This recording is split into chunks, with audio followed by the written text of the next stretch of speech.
chers internautes, et bienvenue à PP News Centre, l'émission qui vous donne l'actualité sur la belle cité de Bouaké.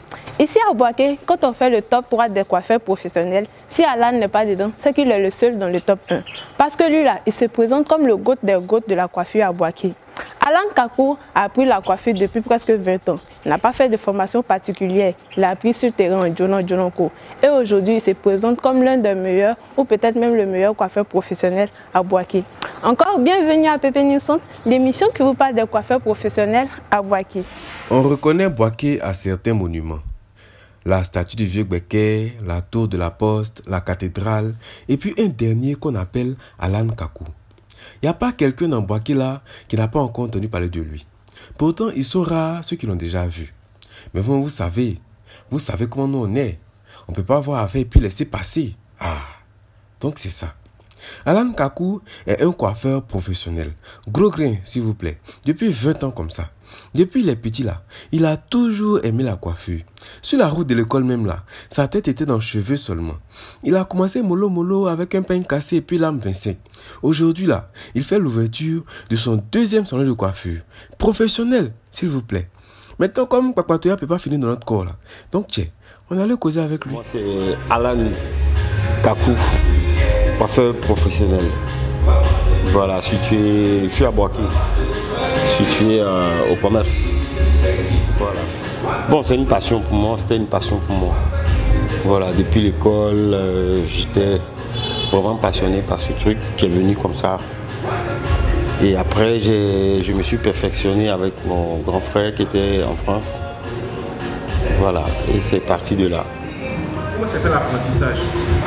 Est-ce que c'était une école spécialisée ou bien c'était... Non. C'était pas dans une école, c'était sur le terrain. Là-bas, c'était la pratique. Voilà, nous, c'était la pratique. Ce qui a fait rapidement mon évolution dans la chose, quoi. Sinon, je préfère plutôt la pratique. J'ai préféré la pratique. Voilà.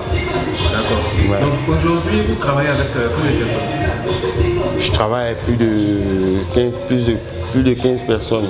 Ces personnes coiffent aussi, elles voient un peu mes techniques, elles apprennent aussi, je leur apporte des savoir-faire aussi dans le métier. Et voilà, ils sont vraiment super doués aussi dans la chose. Voilà. Est-ce qu'ils vous rémunèrent pour apprendre auprès de vous? Oui, évidemment. Parce que pour apprendre quelque chose, il faut forcément... C'est comme si tu viens à l'école.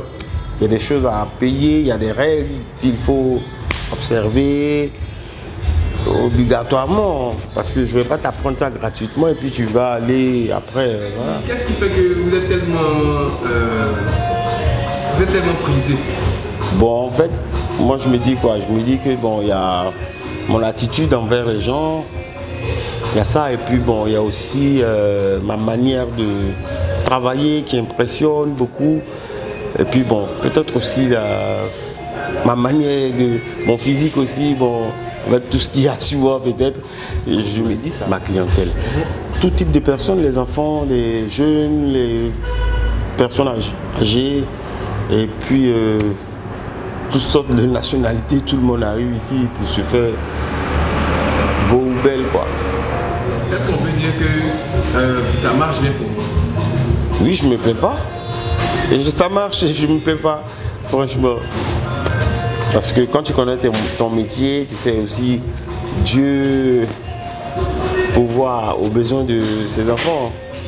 Voilà, même les oiseaux du ciel ne s'aiment pas pour récolter. À plus forte raison, nous-mêmes, c'est semblable. Donc tu vois, du coup, il faut être persévérant et puis il faut avoir la foi dans ce que tu fais.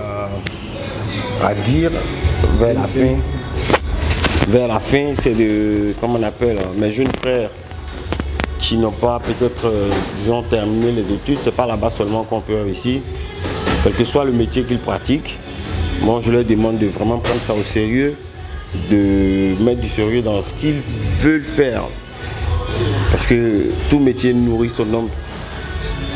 Pourvu que tu prennes au sérieux ce que tu veux faire. Voilà. Donc voilà, vous voyez non, la vie qui est là. Vouloir quelque chose et puis travailler pour avoir cette chose-là, c'est tellement différent. C'est pas à l'école seulement quelque chose, donc truc de... Il faut ajouter que les salons de coiffure Alan sont mixtes. Ça veut dire que tu peux être en train de faire ton 2 ton maise, non? Pendant qu'une Audrey est à côté en train de se faire poser une perruque brésilienne pour aller secouer le foyer de quelqu'un. Le premier et le deuxième salon de Alan Kaku ne sont pas éloignés. Je peux la travailler avec de nombreux apprentis, femmes comme garçons. Donc si tu as envie d'apprendre là, il est open. Oui, mais vous avez vu, hein, c'est ça qui est là et puis c'est ça qui est ça aussi. Il faut souligner que le coin d'Alan se situe au quartier commerce de Boaké. Ce n'est pas du tout caché. Lorsque tu prends moto ou bien taxi et puis tu dis chez Alan, là, tout le monde connaît là-bas. Ils vont te déposer directement. Aussi là, il ne fait pas coiffer des garçons seulement. Il fait pour femmes, il fait pour enfants. Même si tu es chauve là, il peut te ramener tes cheveux. PP News Plus, c'est fini pour aujourd'hui. On se prend la prochaine. Bisous.